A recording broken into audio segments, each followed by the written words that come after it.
എൻ്റെ കുടുംബ പേര് കൊണ്ടോ എൻ്റെ പിതാവിൻ്റെ പേര് കൊണ്ടോ അല്ല എന്നെ അറിയപ്പെടുന്നത്. അത് ഈ പാർട്ടിയുടെ ലേബല് നെറ്റിയിൽ ഒട്ടി വെച്ചതുകൊണ്ടാണ്. ഒരു ക്രിസ്ത്യൻ കമ്മ്യൂണിറ്റിയുടെ പ്രശ്നം, അവരുടെ കാര്യങ്ങൾ സംസാരിക്കാൻ ഒരു ഹിന്ദു നേതാവ് ചെന്നാൽ അവർ പറയില്ല. തിരിച്ചും അങ്ങനെ തന്നെയാണ്. പക്ഷെ ഉമ്മൻചാണ്ടിയെ പോലെയുള്ള, കെ കരുണാകരനെ പോലെയുള്ള, എനിക്ക് അത്രേ പറയാൻ പറ്റുള്ളൂ. ഖദറിന് ഇത്രയും നല്ല തടിപ്പ് കൂട്ടാൻ വേണ്ടിയിട്ടുള്ള ഒരു വലിയ ഉൽപ്പന്നമുണ്ട്. ആ ഉൽപ്പന്നം അബ്ദുൾ മുത്തലിബാണോ കേരളത്തിൽ സപ്ലൈ ചെയ്യുന്നത്? തീർച്ചയായിട്ടും എൻ്റെ ഭാവനയിൽ വിരിഞ്ഞതാണ്. ഞാൻ KSU ജില്ലാ പ്രസിഡൻ്റായ സമയത്ത് എൻ്റെ കൂടെ ആരെങ്കിലുമൊക്കെ ഉണ്ടാവും. അവർക്കൊക്കെ ഭക്ഷണം മേടിച്ചു കൊടുക്കാൻ പൈസ ഇല്ലാതെ പോകാൻ ബുദ്ധിമുട്ടുന്ന കാലഘട്ടത്തിൽ ഈ എൻ്റെ മനസ്സിൽ ഓടിയെത്തിയത് സ്വന്തമായി എന്തെങ്കിലും ഒരു വരുമാനമാണ്. ഇന്ന് മണ്ഡലം കമ്മിറ്റിയിൽ പോലും പങ്കെടുക്കാത്തവർ സോഷ്യൽ മീഡിയയിലൂടെയും ചാനൽ ചർച്ചയിലൂടെയും സ്വയം പ്രൊമോഷനിലും ഒക്കെ കൂടി സമൂഹത്തിലത് വലിയ ഒരു പ്രാധാന്യം അവർക്ക് തന്നെ സെൽഫായിട്ട് ഉണ്ടാക്കുന്നു. ഏതെങ്കിലും സമവായങ്ങൾ ചേർന്ന് വരിക, അല്ലെങ്കിൽ ചില സമവായങ്ങൾ കൊണ്ടുവരിക, ആ സമയത്തൊക്കെ അർഹതപ്പെട്ടത് ഇപ്പോഴും അബ്ദുൾ മുത്തലിബിലേക്ക് എത്തിയിട്ടില്ല എന്നുള്ളൊരു തോന്നലുണ്ടോ? എനിക്ക് ഞാൻ ചോദിക്കുന്നത്, ഇപ്പോൾ അടുത്തൊരു നിയമസഭാ തെരഞ്ഞെടുപ്പ് വരുന്നു. ആ തെരഞ്ഞെടുപ്പിലെങ്കിലും എറണാകുളം ജില്ലയിൽ നിന്നുള്ള ഒരു MLA ആയി കാണാൻ അബ്ദുൾ മുത്തലിബിനെ സാധിക്കുമോ? രാഷ്ട്രീയമാണ്, മാറി മറിയാം. പക്ഷെ ഒരു കാര്യം, കോൺഗ്രസിൽ സ്ഥിരമായി നിൽക്കുന്നവർ അവരുടെ ആ നിയോജക മണ്ഡലം വീണ്ടും വീണ്ടും മത്സരിക്കാനുള്ള അവരുടെ ആഗ്രഹമാണ് ഇപ്പം നടന്നുകൊണ്ടിരിക്കുന്നത്. പാർട്ടിക്കകത്ത് ഇതുവരെ 2 ടേമോ 3 ടേമോ ഒന്നും ഉണ്ടായിട്ടില്ല. ഇതിനു മുമ്പ് ഏതോ ഒരു സാഹചര്യത്തിൽ അന്നുണ്ടായിരുന്ന KC Joseph, KK Ramendran master, പിന്നെ AP വിശ്വനാഥൻ, അങ്ങനെയുള്ളവരൊക്കെ ഒരു 5 വർഷം, K മുഹമ്മദ് അലി 5 വർഷമായി 5 ടേമായി കഴിഞ്ഞപ്പോൾ ഒരു കലാപം ഉണ്ടായി. മാറണം എന്നൊക്കെ പറഞ്ഞ് വന്നപ്പോഴേക്കും ഈ 4 വർഷം തവണയായാലും 5 വർഷം ഒക്കെ അവരെല്ലാവരും കൂടി ഗ്രൂപ്പിന് അതീതമായി ഒരുമിച്ച് അവരുടെ സർവൈവലിന്, അത് ഉമ്മൻചാണ്ടി സാറാണ് അന്ന്, ഉമ്മൻചാണ്ടി സാറിൻ്റെ അടുത്താണ് എല്ലാവരും വന്ന് പറഞ്ഞിട്ടുള്ളത്. അവരെല്ലാവരും പിന്നീട് അവരുടേതായ കോൺസ്റ്റിറ്റ്യുവൻസിയിലേക്ക് 6ാമത്തെ വട്ടവും ഒക്കെ നടന്നു. അപ്പോൾ ആലുവയിൽ മുഹമ്മദ് അലി 7 വർഷം നടന്നു, 7 വട്ടം MLA ആയിരുന്നു. അപ്പോൾ ഒരു അതൃപ്തി സ്വാഭാവികമായിട്ടുണ്ടാവും. ബാക്കി വരുന്ന ഒരു തലമുറയ്ക്ക് സ്വാഭാവികമായിട്ട് ജനങ്ങൾക്കുണ്ടാവും. അത് മനസ്സിലാക്കണം. നമ്മൾ ഒരു പോസ്റ്റിലൊക്കെ ഒരു പരിധി കഴിഞ്ഞിരിക്കാൻ പാടില്ല എന്നുള്ളതാണ് എൻ്റെ അഭിപ്രായം. അങ്ങനെ ഒരു ധീരമായ തീരുമാനമെടുക്കാൻ സത്യത്തിൽ കോൺഗ്രസ് നേതൃത്വവും തയ്യാറാവേണ്ടതുണ്ട് എന്നുള്ളൊരു തീർച്ചയായിട്ടും വേണമല്ലോ. ഞാൻ പറഞ്ഞില്ലേ, നേരത്തെ പറഞ്ഞ പോലെ അവസരം കിട്ടിയാലല്ലേ എനിക്കൊന്ന്, പിന്നെ ഞാൻ സഭയ്ക്ക് പുറത്തുനിന്നുകൊണ്ടും എനിക്ക് സഭയിൽ കാണിക്കുന്ന കാര്യങ്ങളെ സംബന്ധിച്ചൊന്നും പറയാൻ പറ്റില്ല. അതെ, എനിക്കൊരു അടിയന്തര പ്രമേയം അവതരിപ്പിക്കാനുള്ള അവസരം എന്നെ അകത്ത് കയറ്റിയാലല്ലേ പറ്റുള്ളൂ. ഇല്ലെങ്കിൽ ഇവിടെ റിഹേഴ്സലൊക്കെ നടത്തി വേണമെങ്കിൽ, മനസ്സിലായില്ലേ, അവസരം കിട്ടണം. അവസരം തരാതെ അവൻ കഴിവില്ല, അവൻ വർക്ക് ചെയ്യണില്ല, പിടിക്കണില്ല എന്നൊക്കെ പറയും. അതെ, ഈ പുതിയ ഒരു കാലഘട്ടം എന്ന് പറയുന്നത് സോഷ്യൽ മീഡിയയുടെ കാലഘട്ടമാണ്. അവിടെയാണ് അബ്ദുൾ മുത്തലിബിനെ പോലുള്ള ആളുകൾക്കൊക്കെ നഷ്ടം സംഭവിക്കുന്നു എന്നൊരു തോന്നൽ എന്നെപ്പോലുള്ള ഇപ്പോൾ ഞാൻ എറണാകുളം ജില്ലയിൽ വന്നിട്ട് 21 വർഷം പൂർത്തിയാവുന്നു. ഈ 21 വർഷവും എറണാകുളം ജില്ലയിലെ പൊതുമണ്ഡലത്തിലാകെ കണ്ടിട്ടുള്ള, പക്ഷേ എല്ലാ സ്ഥലങ്ങളിലും ഒരിക്കലും ഒരു അഗ്രസീവ് ലീഡർഷിപ്പിൻ്റെ ഭാഗമായിട്ട് ഇടിച്ച് കയറാതെ, പക്ഷേ പാർട്ടിക്ക് വേണ്ടി സ്ഥിരമായി സ്വതന്ത്രമായി സഞ്ചരിച്ചു കൊണ്ടിരിക്കുന്ന ഒരു വ്യക്തിയായിട്ടാണ് ഞാൻ അബ്ദുൾ മുത്തലിബിനെ കണ്ടിട്ടുള്ളത്. ഞാൻ അങ്ങനെ അധികം താങ്കളെ ഫോണിലൊന്നും വിളിച്ചിട്ടില്ല. ഈ ഒരു അഭിമുഖം പോലും താങ്കളെ കൊണ്ട് നടത്തിക്കണം എന്നാഗ്രഹിച്ചതും താങ്കൾ അല്പമെങ്കിലും ഈ രംഗത്തേക്ക് അറിയട്ടെ താങ്കളുടെ വേദന. ഇപ്പോൾ ഉമ്മൻചാണ്ടിയെക്കുറിച്ച് പറയുമ്പോൾ ഒറ്റയടിക്ക് പൊട്ടിക്കരയാൻ പറ്റുന്നൊരു മാനസികാവസ്ഥ, ഒരുപാട് ഓർമ്മകളുടെ ഒരു പൂക്കാലം മനസ്സിൽ സൂക്ഷിച്ചിട്ടുള്ള ഒരു യാത്ര, സാധാരണ പ്രവർത്തകന്മാരോടൊപ്പമുള്ള നിരന്തരമായ ആത്മബന്ധം, ഇതൊക്കെ ഒരു ഭാഗത്ത് നിൽക്കുകയാണ്, ബണ്ടിൽ കണക്ക് നിൽക്കുകയാണ്. പക്ഷെ മറുഭാഗത്ത് റീലുകളുടെയും സോഷ്യൽ മീഡിയയുടെയും ചാനൽ ചർച്ചകളുടെയും ഡിബേറ്റർമാരുടെയും ഒരു കാലഘട്ടത്തിൽ ഇത്തരം ആത്മാർത്ഥമായിട്ട് മണ്ണിൻ്റെ ഗന്ധമുള്ള മണ്ണോട് ചേർന്ന് പ്രവർത്തിക്കുന്ന ഒരു കൂട്ടം ആളുകൾ നഷ്ടപ്പെട്ടു പോകുന്ന എന്നൊരാശങ്ക സത്യത്തിൽ പലയിടങ്ങളിലും പല രീതിയിൽ സംഭവിക്കുന്നുണ്ട്. അങ്ങനെ തോന്നുന്നുണ്ടോ യഥാർത്ഥത്തിൽ? 100%. ഞങ്ങളെല്ലാവരും എന്നെപ്പോലെയുള്ളവർ പോലും സൈഡ് ലൈൻ ചെയ്യാൻ സാഹചര്യമൊരുക്കിയത് ഇപ്പോഴത്തെ ഈ പുതിയ സോഷ്യൽ മീഡിയ അതുപോലെയുള്ള ചാനൽ ചർച്ചകൾ. ഞങ്ങളൊക്കെ പൈതൃകമായി മണ്ഡലം കമ്മിറ്റിയിൽ, ബ്ലോക്ക് കമ്മിറ്റിയിൽ വിളിക്കുന്ന പരിപാടികൾ പോകുക എന്നതാണ് പ്രഥമ പ്രാധാന്യം, പരിഗണന അതിനാണ്. സത്യത്തിൽ പറയട്ടെ, എൻ്റെ ഒരു മണ്ഡലം കമ്മിറ്റിയിൽ എനിക്ക് പോകാതെ പറ്റാതെ വന്നാൽ അന്നത്തെ രാത്രി എനിക്ക് മാനസികമായി വിഷമമുണ്ടാകും. ആ മണ്ഡലം കമ്മിറ്റിയിൽ പങ്കെടുത്തില്ലല്ലോ എന്ന്. ഇന്ന് മണ്ഡലം കമ്മിറ്റിയിൽ പോലും പങ്കെടുക്കാത്തവർ സോഷ്യൽ മീഡിയയിലൂടെയും ചാനൽ ചർച്ചയിലൂടെയും സ്വയം പ്രൊമോഷനിലും ഒക്കെ കൂടി സമൂഹത്തിൽ അത് വലിയ ഒരു പ്രാധാന്യം അവർക്ക് തന്നെ സെൽഫായിട്ട് ഉണ്ടാക്കുന്നു. മനസ്സിലായില്ലേ? ഇനി ഞങ്ങൾ പലരും തുറന്നു പറയാം, ഞങ്ങളുടെ കാലഘട്ടത്തിലുള്ള പലരും ഒരുമിച്ചിരിക്കുമ്പോൾ പറയും ഇനി എന്തായാലും അങ്ങനെ പോകുന്നില്ല, ഇവരോട് ഫൈറ്റ് ചെയ്യാനായിട്ട് പറ്റേയില്ല. അപ്പോൾ അതുകൊണ്ട് അതാണ് ഒരു എല്ലാത്തിനും ഒരു മാനദണ്ഡമെങ്കിൽ മാനദണ്ഡമാണ്, അതാണ് ചെയ്യണത്. അതങ്ങനെ നടക്കട്ടെ, അഭംഗുരം തുടരട്ടെ. ഞങ്ങളുടെ പ്രവർത്തനമായി മണ്ഡലം കമ്മിറ്റിക്ക് പദയാത്ര സമാപനം, പദയാത്ര ഉദ്ഘാടനം, അതിനൊക്കെ മണ്ഡലം കമ്മിറ്റിക്കും പോകും. പാർട്ടി പറയുന്ന കാര്യങ്ങൾ അതനുസരിച്ച് നടപ്പില്ല. ഈ KPCCയുടെ ജനറൽ സെക്രട്ടറിയായി 3 വട്ടം അല്ലേ? ഈ 3 വട്ടം എറണാകുളം ജില്ലയ്ക്ക് പുറത്ത് പ്രവർത്തിക്കാനുള്ള സാഹചര്യം കിട്ടിയിട്ടുണ്ടോ? എനിക്ക് പാലക്കാട് ജില്ലയുടെ ചാർജാണ്. അത് ശരി. 4 വർഷമായിട്ട് തൃശ്ശൂർ ജില്ലയുടെ ചാർജ് ഉണ്ടായിരുന്നു. പാലക്കാട് 3 മാസം ഒരു ദിവസം പോലും പോരാതെ, വീട്ടിലേക്ക് പോരാതെ ഞാൻ തെരഞ്ഞെടുപ്പിൽ KPCCയുടെ ചുമതലക്കാരനായിരുന്നു. ബൈ ഇലക്ഷന് പാലക്കാട് ഉപതെരഞ്ഞെടുപ്പ് KPC ചാർജായിരുന്നു. ആ ചാർജിൽ അന്ന് അവിടെയുള്ള പത്രങ്ങളും എല്ലാം പല പ്രാവശ്യവും എൻ്റെ ഒരു പ്രവർത്തനത്തെക്കുറിച്ചൊക്കെ എഴുതിയിട്ടുണ്ട്. മനോരമ പത്രം, മാതൃഭൂമി പത്രമൊക്കെ എഡിറ്റോറിയൽ പേജിൽ പോലും നമ്മുടെ ഒരു സിസ്റ്റത്തെക്കുറിച്ച്, ACCയിലെ അവരുമായി ബന്ധപ്പെട്ടുള്ള പ്രവർത്തന രീതി, ബൂത്തുകളിൽ പോയത്, അവിടെ 182 ബൂത്തിൽ എന്നെ അറിയാത്ത ഒരു പ്രവർത്തകനുമില്ല. പിന്നെ 182 ബൂത്തിലും പാലക്കാട് ഒരു 11 ബൂത്തിൽ, പിരായിരി പഞ്ചായത്തിൽ 11 ബൂത്തിൽ ലീഗ് മാത്രമേ ഉള്ളൂ. പാലക്കാട് ടൗണിൽ 16 ബൂത്തിൽ BJP മാത്രമേ ഉള്ളൂ. അവിടെ കടന്നു കയറാൻ പോലും പറ്റൂല. അവിടെ ഒഴിച്ച് ബാക്കി എല്ലായിടത്തും നിരന്തരമായി പോയി, മറ്റിടത്ത് പോയി എന്ന് പറഞ്ഞാൽ മറ്റ് സ്ഥലങ്ങളിലുള്ള എല്ലാവരുമായിട്ട് അത്രയേറെ ആത്മബന്ധം പുലർത്തി. താങ്കൾ പറഞ്ഞ ഒരു ഡിസ്ട്രിക്റ്റിലേക്ക് ഒന്ന് തിരിച്ചു വരാം. കാരണം UDF 2026 അധികാരത്തിൽ വരും എന്നുള്ളതൊരു ഏകദേശ പൊതുപ്രവർത്തന മണ്ഡലത്തിലെ സ്ഥിരം ചർച്ചയാണ്. അത് തന്നെ സംഭവിക്കും എന്ന് നമുക്ക് പ്രതീക്ഷിക്കാം. പക്ഷേ ഈ ഇത്രയും വലിയൊരു അംഗസംഖ്യയിലേക്ക് കേരളത്തിലെ MLA മാർ എത്തിച്ചേരണം എന്നുണ്ടെങ്കിൽ പ്രധാനമായിട്ടും ചില ജില്ലകളിൽ കൊടുങ്കാറ്റ് പോലെ കോൺഗ്രസ് പാർട്ടിക്ക് തിരിച്ചു വരേണ്ടി വരും.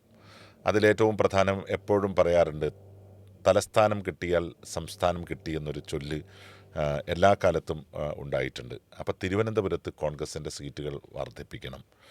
അതുപോലെ തന്നെ വളരെ ശക്തമായി കോൺഗ്രസ് തിരിച്ചു വരേണ്ട ഒരു ജില്ലയാണ് തൃശ്ശൂർ ജില്ല. എങ്ങനെ കാണുന്നു തൃശ്ശൂർ ജില്ലയെ? എന്തൊക്കെയാണ് തൃശ്ശൂർ ജില്ലയിൽ UDFന് അതിശക്തമായിട്ട് തിരിച്ചു വരാൻ, സീറ്റ് വർദ്ധിപ്പിക്കാനുള്ള സാഹചര്യം എന്നുള്ളത് അവിടെ ചുമതലയുള്ള ഒരു ഭാരവാഹി എന്നുള്ള രീതിയിൽ തുറന്നു പറയാൻ പറ്റുമോ? പാലക്കാടാണ് ഇപ്പം 4 വർഷമായിട്ടുണ്ടായത്. അതിന് മുമ്പ് തൃശ്ശൂർ ഉണ്ടായിരുന്നു. പൊതുവെ സംസ്ഥാന, അതായത് നമ്മുടെ തലസ്ഥാനം, അത് മുതൽ 14 ജില്ല, എറണാകുളം ഒഴിച്ച് 14 ജില്ലകളിലും ലീഡർഷിപ്പിരുന്ന് ഗൃഹപാഠം നടത്തി ഓരോ ഏരിയയും എടുത്ത് പരിശോധിച്ച് ഓരോ നിയോജക മണ്ഡലങ്ങളിലെയും മണ്ഡലം തലത്തിലുള്ള ഏകോപനം നടത്തി അവിടെ ഇപ്പോഴുള്ള എല്ലാ തർക്കങ്ങളും പരിഹരിക്കാനും എല്ലാവരെയും ഒരുമിപ്പിക്കാനും ലീഡർഷിപ്പ് ഇറങ്ങി ഒരു ക്യാമ്പയിൻ പാർട്ടിക്കകത്ത് നടത്തി മുന്നോട്ട് പോയാൽ പല ജില്ലകളിലും നമുക്ക് ഒരു സീറ്റ് പോലും ഇല്ലാത്ത ജില്ലകളിൽ പോലും അപ്രതീക്ഷിതമായിട്ടുള്ള മുന്നേറ്റം ഉണ്ടാക്കാം. ഇനിയുള്ള സമയം എൻ്റെ അഭിപ്രായത്തിൽ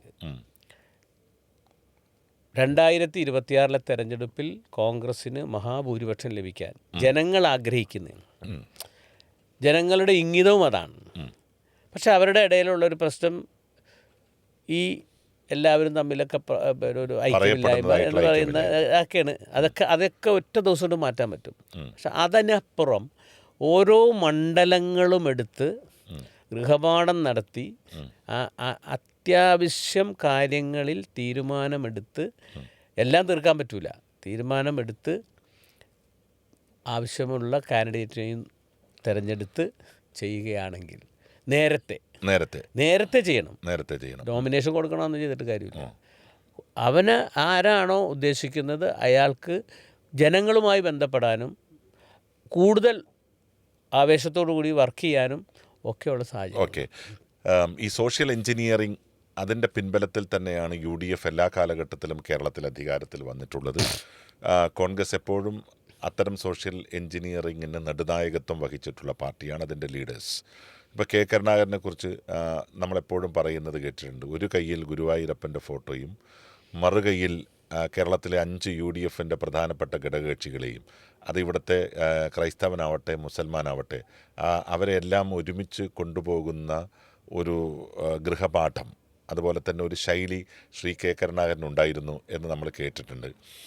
കേരളത്തിലെ കോൺഗ്രസിൻ്റെ ഒരു മുസ്ലിം വിഭാഗത്തെ പ്രതിനിധാനം ചെയ്യുന്ന, ഞാൻ അങ്ങനെ ചുരുക്കി കാണുകയല്ല, പ്രതിനിധാനം ചെയ്യുന്ന ഒരു ലീഡർ എന്നുള്ള രീതിയിൽ കേരളത്തിലെ മുസ്ലിം കമ്മ്യൂണിറ്റിക്ക് 2026 നിയമസഭാ തെരഞ്ഞെടുപ്പിലും ഈ വരുന്ന പഞ്ചായത്ത് തെരഞ്ഞെടുപ്പിലുമൊക്കെ കോൺഗ്രസിനോടും UDFിനോടുള്ള സമീപനം എന്തായിരിക്കും? നമ്പർ 1, ശ്രീ കാന്തപുരം AP അബൂബക്കർ മുസ്ലിയാരെ പോലുള്ള ആളുകളുടെ ഏറ്റവും വലിയൊരു കൂട്ടായ്മ അല്ലെങ്കിൽ ഒരു സംഘം കേരളത്തിൽ പ്രവർത്തിക്കുന്നുണ്ട്. അവരെല്ലാ കാലത്തിലും UDFിന് അനുകൂലമായിട്ടുള്ള നിലപാട് സ്വീകരിച്ചിട്ടുള്ളവരല്ല. അവരൊക്കെ ഈ തെരഞ്ഞെടുപ്പിൽ ഏത് രീതിയിൽ കോൺഗ്രസിനെ കാണും എന്നാണ് താങ്കൾ വിചാരിക്കുന്നത്? ഇപ്പോഴത്തെ ഒരു അവസ്ഥയിൽ കേന്ദ്രത്തിലെ BJP ഗവൺമെൻറ്റിൻ്റെ ന്യൂനപക്ഷ വിരോധം, അതുപോലെ തന്നെ അവശത അനുഭവിക്കുന്ന ജനവിഭാഗങ്ങളെ സൈഡ് ലൈൻ ചെയ്യുന്ന അവരുടെ ചില പ്രവർത്തികൾ, ഇതെല്ലാം ഏറെ മനസ്സിലാക്കുന്ന വിഭാഗങ്ങളാണ് ഈ ന്യൂനപക്ഷ വിഭാഗങ്ങളും അതുപോലെയുള്ളവരും. അപ്പോൾ തീർച്ചയായിട്ടും കോൺഗ്രസ് ഭരിക്കുന്ന സമയത്ത് കേന്ദ്രത്തിൽ ഇതുവരെ അങ്ങനെ ഒരു സാഹചര്യം ഒരിക്കലും ഒന്നും ഉണ്ടായിട്ടില്ല. അങ്ങനെ പറയാൻ എന്തെങ്കിലും ഒരു കമ്മ്യൂണൽ റൈറ്റ് ഏതെങ്കിലും നോർത്ത് ഇന്ത്യയിൽ വന്നിട്ടുണ്ടെങ്കിൽ വന്നിട്ടുള്ളൂ. അതൊക്കെ അവിടുത്തെ പ്രാദേശികമായ പ്രശ്നങ്ങളുടെ പേരിലോ വ്യക്തിപരമായ പ്രശ്നങ്ങളുടെ പേരിലോ ആണ്. ഒരു പൊതുവായ കാര്യത്തിന് വേണ്ടി ഒരിക്കലും ഒരു കമ്മ്യൂണൽ റൈറ്റ് ഉണ്ടായിട്ടില്ല. അവിടങ്ങളിലൊക്കെ ഒരുപാട് ഈ വിഭാഗത്തിൽപ്പെട്ടവരൊക്കെ ബുദ്ധിമുട്ട് അനുഭവിക്കുന്നുണ്ട്. അപ്പോൾ അവരുടെയൊക്കെ മനസ്സിൽ പിന്നെ ഈ തലത്തിൽ കോൺഗ്രസ് തിരിച്ചു വരണമെന്ന് ആഗ്രഹമുണ്ട്. സെയിം ടൈം കേരളത്തിലും അതുപോലെ ആഗ്രഹിക്കുന്ന വിഭാഗങ്ങളാണ് മുസ്ലിം കമ്മ്യൂണിറ്റി ആയാലും ക്രിസ്ത്യൻ ആയാലും. അല്ല, അവരെ സംബന്ധിച്ചിട്ട് ഇപ്പോൾ CPM ആയാലും കോൺഗ്രസ് ആയാലും വ്യത്യാസം എന്താണ്? കോൺഗ്രസ് ഒരു എല്ലാവരെയും ഉൾക്കൊണ്ടുകൊണ്ട് പോകുന്നതാണ്. എന്ന് പറഞ്ഞാൽ ഒരു മന്ത്രിസഭ രൂപീകരിക്കുമ്പോൾ ആ മന്ത്രിസഭ കോൺഗ്രസ് രൂപീകരിക്കുമ്പോൾ അവിടെ 2 ഈഴവനുണ്ടായി 3 മുസ്ലിം ഉണ്ടായി എന്ന് ഇവരിങ്ങനെ ജനമിങ്ങനെ പറഞ്ഞുകൊണ്ട് അത് നോക്കുന്നവരാണ്. ഇപ്പോൾ ഇടതുപക്ഷ മുന്നണി 9.5 കൊല്ലമായി. എത്ര മുസ്ലിം ഉണ്ട്, എത്ര ക്രിസ്ത്യാനി ഉണ്ട്, എത്ര ഈഴവരുണ്ടെന്ന് നമുക്ക് പോലും അറിഞ്ഞൂടാ.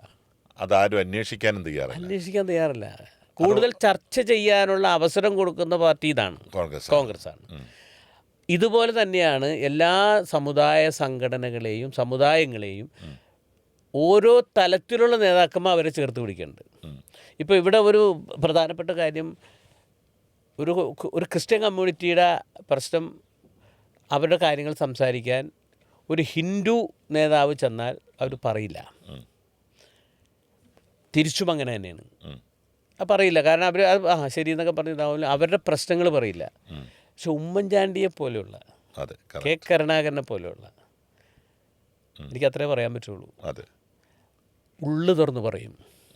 ഞങ്ങളുടെ സമുദായത്തിന്, മുസ്ലിം സമുദായത്തിൻ്റെ ഏതെങ്കിലും നേതാവെന്ന് വെച്ചു, സമുദായ നേതാവ് ഉമ്മൻചാണ്ടിയുടെ അടുത്ത് തുറന്നു പറയും. ഉമ്മൻചാണ്ടിയുടെ അടുത്ത് തുറന്നു പറയും, അവരുടെ പ്രശ്നങ്ങൾ പറയും. ആ പ്രശ്നങ്ങൾ ഉൾക്കൊള്ളാനുള്ളതും അതിന് പരിഹാരം ഉണ്ടാക്കാനുള്ള ഒരു ആറ്റിറ്റ്യൂഡായിരുന്നു ഉമ്മൻചാണ്ടിക്ക്. ഇപ്പോൾ ആരെയും അവർ പറയൂല, ഇവരും തുറന്ന് പറയുന്നില്ല. അതെ അതെ, അവരുടെ ഇഷ്യൂസ് മുഴുവനും തുറന്ന് പറയുന്നില്ല.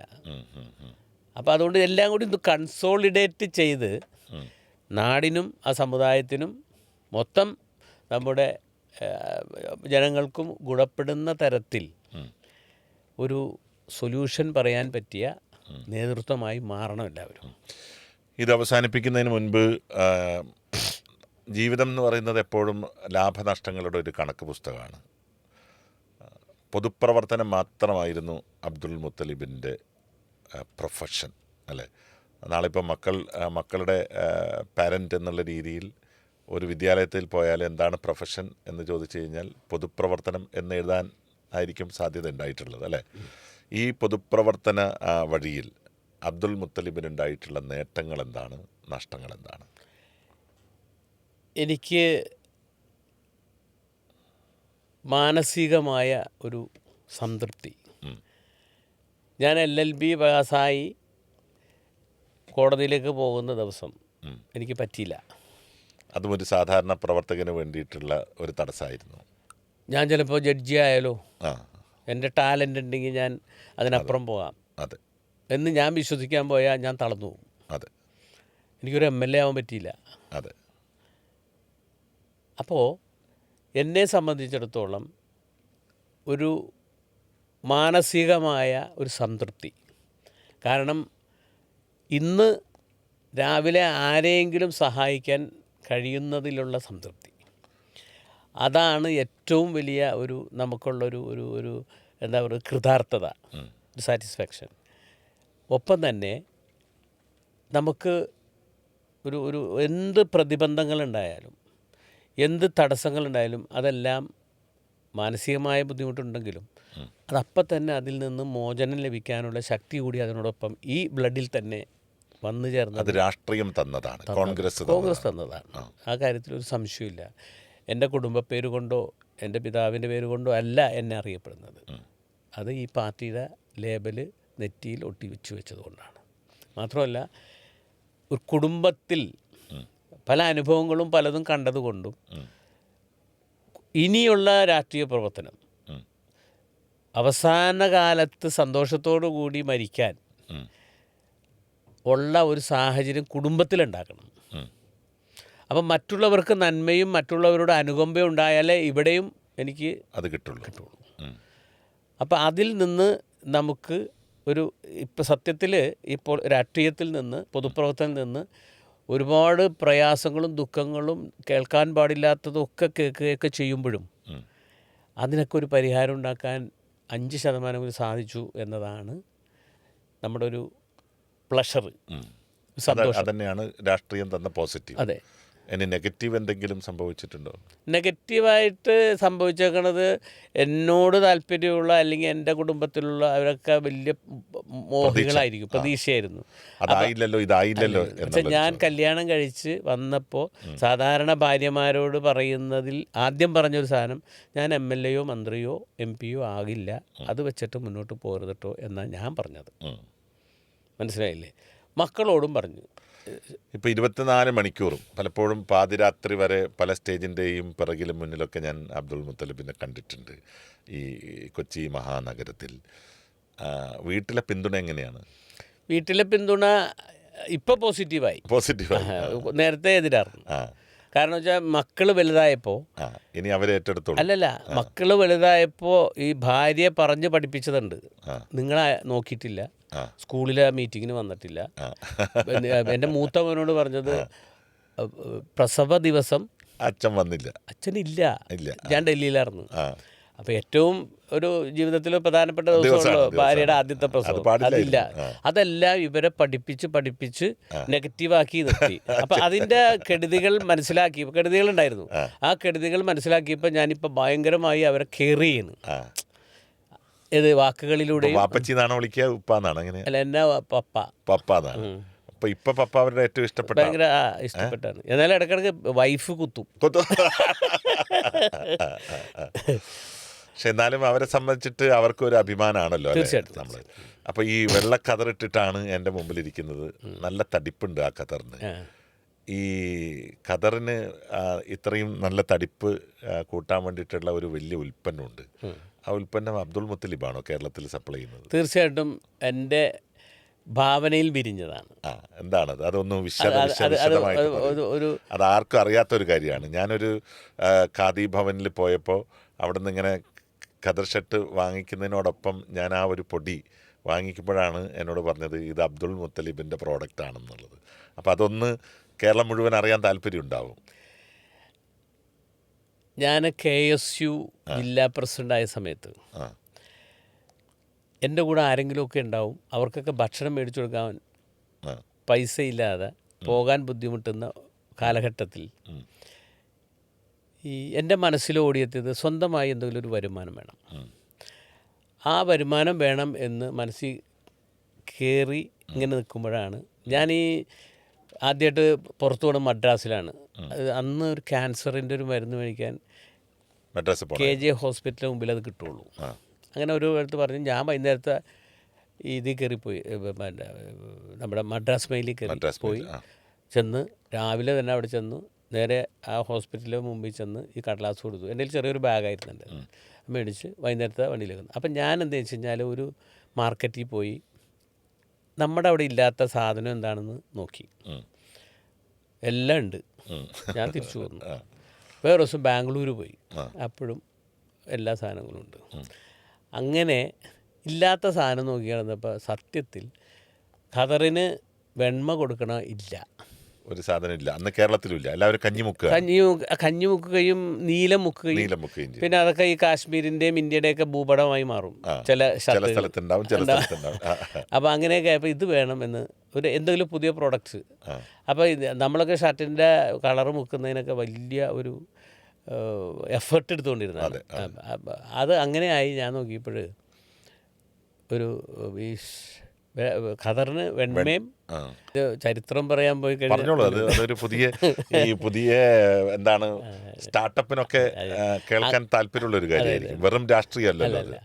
അപ്പം ഞാൻ പിന്നെ UC കോളേജിൽ പഠിക്കുമ്പോൾ 78 ഒരു തമിഴ്നാട് വണ്ടി കാറ് പറവൂർ ജംഗ്ഷനിൽ ഒരു 3-4 ചെറുപ്പക്കാരും കാറും നിൽക്കുകയാണ്. അപ്പോൾ അവർ തമിഴും പിള്ളേരാണ്. അപ്പോൾ ഞാനതിൽ നടന്നു പോവുകയാണ്. വേഗം ഈ പിള്ളേർ അവിടെ നിൽക്കുകയാണ്. അപ്പോൾ ഞാൻ ചെന്ന് എന്തെന്ന് ചോദിച്ചാൽ പറഞ്ഞു വണ്ടി കേടായി. തമിഴന്മാരാണ്. അപ്പോൾ ഒരു വർക്ക്ഷോപ്പുണ്ടോ റിപ്പയർ ഉണ്ടോ അപ്പം ആയുള്ളൂ. അപ്പോൾ ഞാൻ അവരെ സഹായിച്ചു. ഒരാളെ വിളിച്ചു. അപ്പോഴൊരു സൈക്കിളിൻ്റെ ഒരു പോൾസം വന്ന് എടാ ഒരു വർക്ക്ഷോപ്പിൽ പോയി ആരെങ്കിലും ഒന്ന് വിളിച്ചുകൊണ്ട് വരാൻ പറഞ്ഞു. ഒന്ന് അതൊക്കെ നന്നാക്കി കൊടുത്തു പോയി. അപ്പോൾ ഞാൻ രാത്രി അവരങ്ങോട്ട് പോയി. അപ്പോൾ അതിലൊരുത്തരൊരു കാർഡ് തന്നു എനിക്ക്, ഒരു വിസിറ്റിംഗ് കാർഡ്. ആ വിസിറ്റിംഗ് കാർഡിൽ പിന്നെ ഈറോഡുള്ള ഒരു ഡൈയിങ് കമ്പനിയാണത്. എൻ്റെയാണ്. അപ്പോൾ 3 ഡിജിറ്റാണത്. അപ്പോൾ ഞാൻ ഇടയ്ക്കിടയ്ക്ക് എവിടെയെങ്കിലും ഫോൺ കിട്ടുമ്പോഴൊക്കെ വിളിക്കും. അങ്ങനെ കൂടി വന്നപ്പോഴേക്കും ഞാൻ അപ്പോൾ എൻ്റെ മനസ്സിൽ മറ്റേ ഇതുണ്ടല്ലോ, ഇത് ഈ സ്റ്റാർസ്, ഇത് വെണ്മ. ഞാനങ്ങനെ ഈ ഒരു ദിവസം ഈറോഡ് ഒരു വലിയ ഒരു റിഫൈൻഡ് ഓയിലിൻ്റെ പാർട്ടിയുടെ മോളുടെ കല്യാണം. അപ്പോൾ ആലുവയിലൊരു വ്യവസായി എന്നോട് ചോദിച്ച് ഈറോഡ് വരണ്ടോന്ന് ചോദിച്ചു. നമ്മളെവിടെയും പോകാൻ റെഡിയാണല്ലോ, പിന്നെന്താ പോകാന്ന് പറഞ്ഞു. അങ്ങനെ ഞങ്ങൾ ട്രെയിൻ ടിക്കറ്റ് ഒക്കെ ബുക്ക് ചെയ്ത് ഈറോഡ് ഇറങ്ങിയപ്പോൾ ഒരു ബെൻസ് കാർ വന്ന് അതിൽ കയറി നേരെ കല്യാണ വീട്ടിൽ ചെന്ന്. അപ്പോൾ അവിടെ ഇങ്ങനെ കല്യാണം രാവിലെ മുതൽ ഇങ്ങനെ. അത് കഴിഞ്ഞ് 3 ദിവസം കല്യാണം. അപ്പോൾ ആ രാവിലെ പോയൊക്കെ കഴിഞ്ഞ് അവിടെ ചെന്ന് കഴിഞ്ഞപ്പോൾ പിന്നെ ഫ്രീ ആയി. അപ്പോൾ ഈ വ്യവസായം എന്നോട് ചോദിച്ചു, എൻ്റെ കൂടെ ഉള്ള ആൾ എവിടെയെങ്കിലും പോകാനുണ്ടോ എന്ന് ചോദിച്ചു. അപ്പം ഞാൻ ഈ കാർഡ് കൊണ്ടുപോയിട്ടുണ്ടായി. അങ്ങനെ ഈ കാർഡിൽ വിളിച്ച് അവർ വന്ന്, പയ്യൻ വന്ന്, അവനപ്പോൾ വലുതായിട്ടുണ്ട്. ഞാൻ നേരെ അവിടെ ഇവരുടെ ഈ ഡൈയിങ് യൂണിറ്റ് ചെല്ലുകയാണ്. അപ്പോൾ ഒരു വലിയ പ്രദേശത്ത് കളറ് മുക്കി ഈ നൂല് ഉണക്കാനിട്ടിരിക്കുകയാണ്. ഇങ്ങനെ പിഴിച്ച് അഴയിൽ അതിങ്ങനെ ഇതായി കാണുന്നു. നല്ല ചുമപ്പുണ്ട്, ഓറഞ്ചുണ്ട്, എല്ലാ കളറുകളും. അങ്ങനെ അവൻ ഈ കമ്പനിയല്ല ഒരു ഇത് അതിങ്ങനെയല്ല ഒരു ഷെഡാണ്, വലിയ ഇതാണ് കേട്ടോ. ഇങ്ങനെ പോയി ഇവനാ ആ കമ്പനിയുടെ നടുക്കുള്ളൊരു മുറിയിൽ കൊണ്ടുപോയി. അപ്പോൾ അവിടെ ടിന്നിൽ ഇങ്ങനെ സാധനം വെച്ചേക്കാണ് ഈ കളറുകൾ. അപ്പോൾ ഞാൻ ചോദിച്ചു ഇത് വൈറ്റനിങ് ഡൈയിങ് എന്നൊക്കെ പറഞ്ഞ് ഇതാക്കി. ഞാനപ്പോൾ എന്താ വെച്ച് കഴിഞ്ഞാൽ ഇച്ചിരി ഈ വെണ്മയുടെ 2-3 ഇങ്ങനെ എടുത്ത് ചിരിച്ച കുറേശ്ശ, റോസിൻ്റെ, പിന്നെ യെല്ലോ ടിനോപ്പാൽ, അത് അനുസരിച്ചെടുത്ത് അത് തന്നു. ഞാൻ അത് കഴിഞ്ഞ് തിരിച്ചു ഇവിടെ വന്ന് നേരെ വന്ന് ഇറങ്ങി.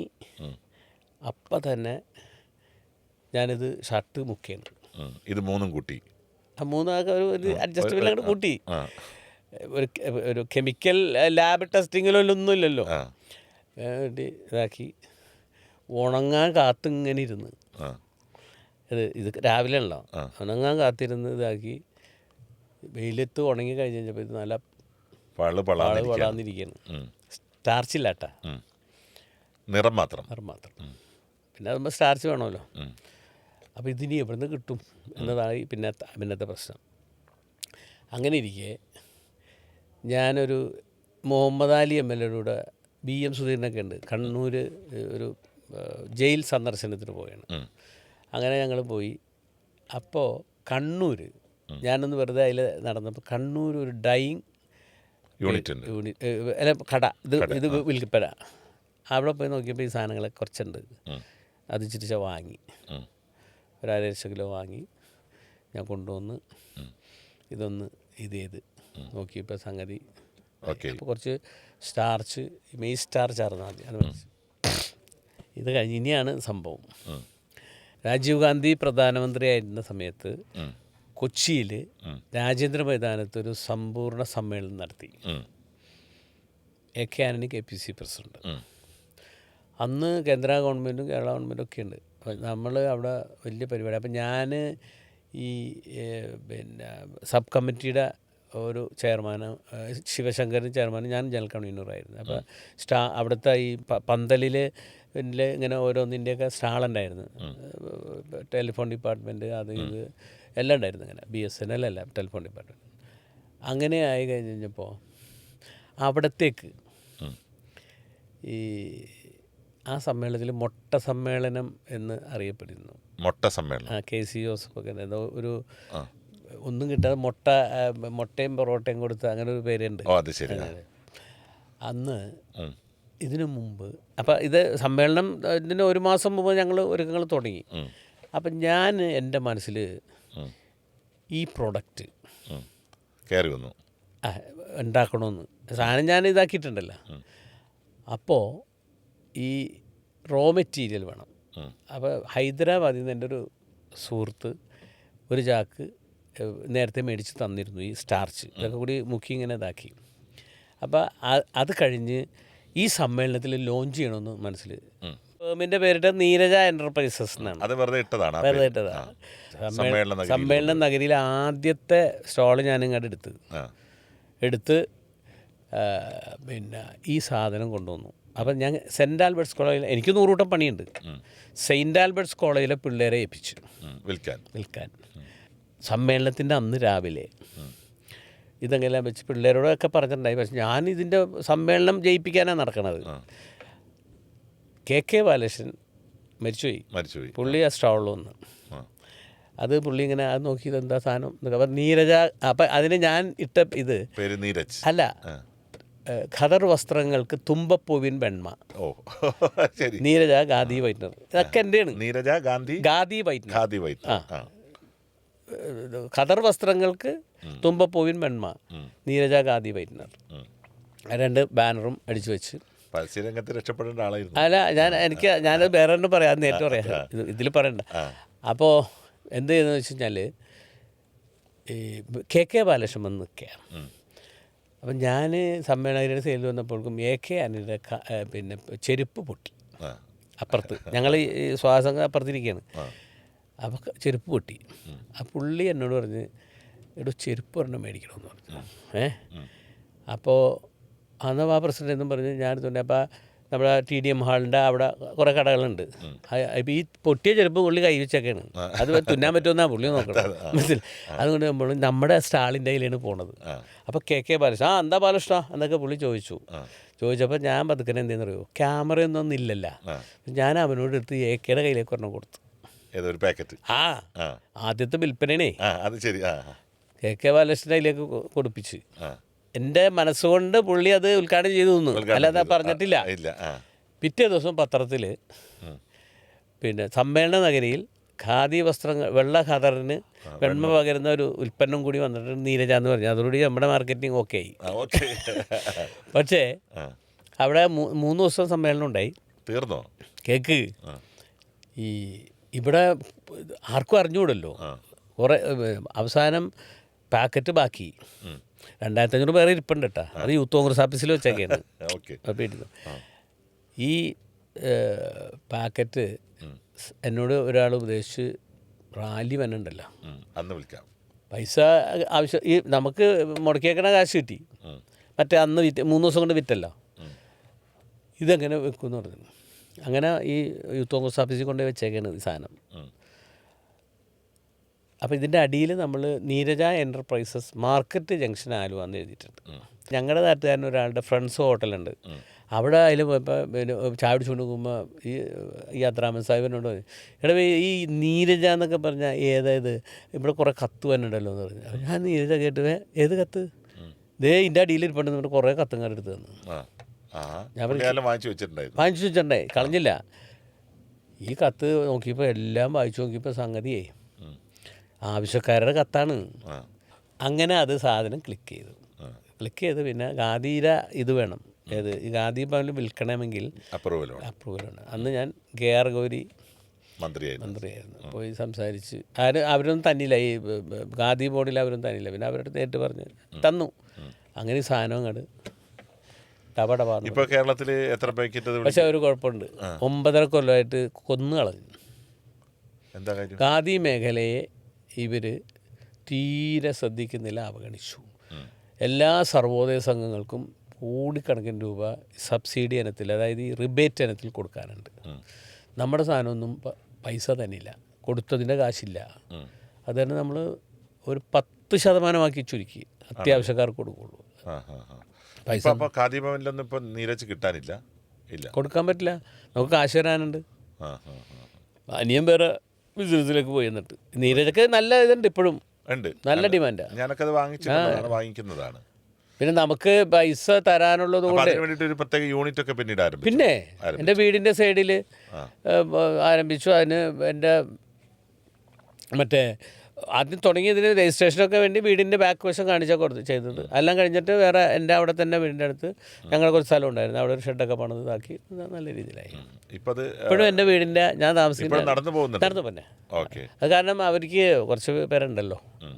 ഏതായാലും ഏറെ വൈകാരികവും അതുപോലെ തന്നെ ആളുകൾക്ക് ഇൻഫോർമേറ്റീവ് ആയിട്ടുള്ളതും ഒരു കാലഘട്ടത്തിൻ്റെ വളരെ ഹ്രസ്വമായിട്ടുള്ള ചില ചരിത്ര ഏടുകളുമൊക്കെ നമ്മുടെ ഈ അഭിമുഖത്തിനിടയിൽ കടന്നു വന്നു. എനിക്ക് തോന്നുന്നു ഒരുപക്ഷെ അബ്ദുൽ മുത്തലിബിനെ കുറേയധികം സമയം ഇരുത്തി കഴിഞ്ഞാൽ ഒരു കാലഘട്ടത്തിൻ്റെ കോൺഗ്രസ് ചരിത്രം മുഴുവൻ നമുക്ക് അനാവരണം ചെയ്ത് കൊണ്ടുവരാൻ സാധിക്കും. രാഷ്ട്രീയ രംഗത്ത് ഇത്രയും കാലത്തെ കഠിനാധ്വാനം വൃഥാവിലാവാതിരിക്കട്ടെ. എല്ലാവിധ ആശംസകളും. Thank you. സന്തോഷം.